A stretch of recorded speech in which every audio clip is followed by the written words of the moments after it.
बुलंदशहर में शहीद सूबेदार रणजीत सिंह की प्रतिमा का अनावरण करने पहुंचे जयंत चौधरी ने जनसभा को संबोधित किया।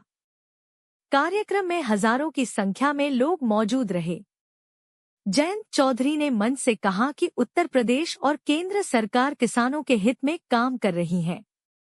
उन्होंने 1962 के युद्ध में शहीद हुए सूबेदार रणजीत सिंह को बुलंदशहर की धरती से नमन किया। वंदे मातरम पर दिए गए बयान को लेकर उन्होंने कहा कि वंदे मातरम का सभी को सम्मान करना चाहिए, यह देशभक्ति से जुड़ा विषय है। ऐप स्ट्रीम फाइल्स में मंत्रियों के नाम सामने आने के सवाल पर उन्होंने कहा कि इससे किसी की छवि खराब नहीं हुई है और केवल नाम आने मात्र से कोई व्यक्ति आरोपी नहीं हो जाता। अखिलेश यादव के बुलडोजर और ब्रह्मोस बयान पर प्रतिक्रिया देते हुए जयंत चौधरी ने कहा कि यह अच्छी बात है। उन्होंने बताया कि डिफेंस कॉरिडोर अलीगढ़ से कानपुर तक जाता है और उसके पास जेवर एयरपोर्ट भी है, जिसका उद्घाटन जल्द होने वाला है। उन्होंने कहा कि कभी कल्पना नहीं की थी कि उत्तर प्रदेश में भी ऐसी परियोजनाएं होंगी। पश्चिम बंगाल में मस्जिद से जुड़े बयान पर उन्होंने कहा कि सभी को अपनी संवैधानिक आजादी है। तेल खरीद के मुद्दे पर उन्होंने कहा कि कुछ निर्णय सार्वजनिक नहीं किए जाते। आज बुलंदशहर में आए हैं और बुलंदशहर में नीचे कर लो थोड़ा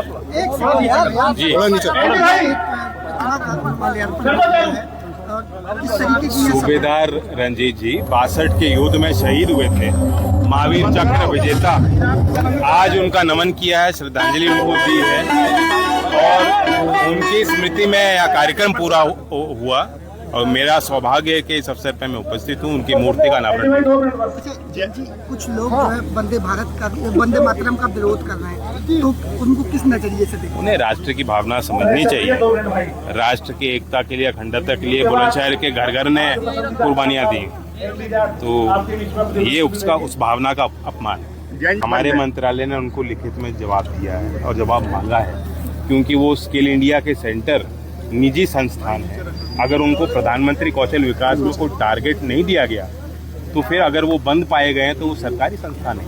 तो इसलिए वो खबर की रिपोर्टिंग कुछ गलत थी और जो स्पष्टीकरण कोई खबर बनाता है तो स्पष्टीकरण भी मांगा जाता है। मंत्रालय से विधिवत उन्होंने वो नहीं मांगा। जयंत जी, पंचायत चुनाव को लेकर क्या नजरिया रहेगा? भाजपा से आपका गठबंधन है, अभी चुनाव हो जाने दीजिए, घोषित डिक्लेयर होने दो, अभी डिक्लेयर हो जाने दीजिए। हमने एक कमेटी बनाई है और वो कमेटी ने दौरा भी किया है, हमारे लोगों का मन भी लिया है और संगठन को दुरुस्त करने के लिए लगातार वो कार्य कर रहे हैं। अखिलेश जी कह रहे हैं केंद्रीय मंत्रिमंडल के नाम मंत्रियों के एप्स्टीन फाइल में आ रहे हैं, मतलब पूरी भारत सरकार की छवि खराब हो रही है।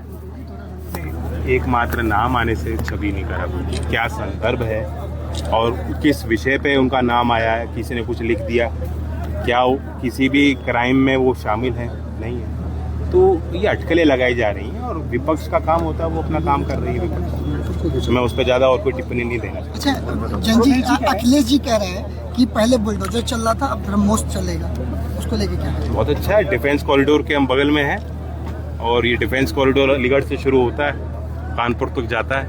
नया निवेश हो रहा है, जेवर में आपको पता है एयरपोर्ट का उद्घाटन होने जा रहा है, साथ RRTS का उद्घाटन होने जा रहा है जो मेरठ की कनेक्टिविटी दिल्ली से, और साथ ही semiconductor industry, data centre industry, जो कभी हमने कल्पना नहीं की थी कि यूपी में भी ये चीजें होंगी, आज उनका निर्माण होने जा रहा है। 3700 करोड़ का HCL और फॉक्सकॉन का जो जॉइंट वेंचर हो रहा है, बहुत जल्दी उसको हरी झंडी मिलेगी। जनरल नरवणे साहब की किताब की भी बोला जा रहा है, जनरल नरवणे साहब की किताब पर भी ये कहा जा रहा है कि वो प्रकाशित नहीं हुई, यानी कि ये कहा जा रहा है कि अगर आप आए नहीं तो खबर ही नहीं है। नहीं, आपने पढ़ी है क्या?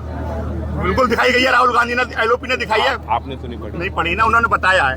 अच्छा जयंत जी एक बाबरी मस्जिद को लेकर क्या कहेंगे? पश्चिम बंगाल में मस्जिद बनवाई जा रही है। कुछ ऐसे मुद्दे होने चाहिए जो राष्ट्र के मुद्दे हैं, और अगर हम तरक्की करना चाहते हैं तो पुरानी सोच से हमें ऊपर उठना है। अच्छा, पश्चिम बंगाल में जिस तरीके से मस्जिद बनवाई जा रही है उसको लेकर क्या कहेंगे? देखिए, हमारी अभिव्यक्ति की भी आज़ादी है, किसी भी धर्म को मानने की भी आज़ादी है, वो संवैधानिक है। बाबर की मस्जिद को लेके जो तमाम जो अभी आपको आपत्ति है क्या?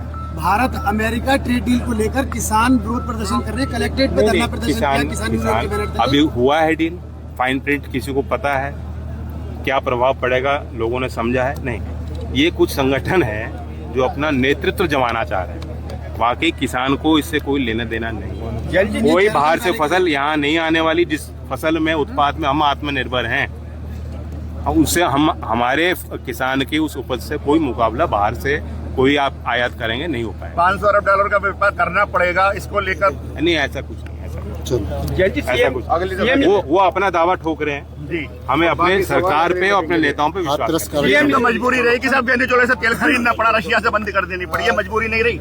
नहीं, आप क्या भारत सरकार तेल खरीदती है? आपको पता है कि वो व्यापार भी निजी हाथों में है। जो हमारा स्ट्रेटेजिक रिजर्व है, जो भारत सरकार, वो भारत सरकार फैसले ले।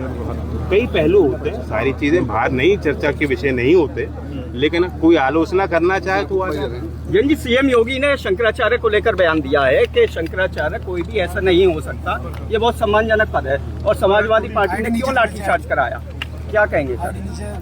अब वो इन विषयों पे उनको मुझसे बेहतर जानकारी है।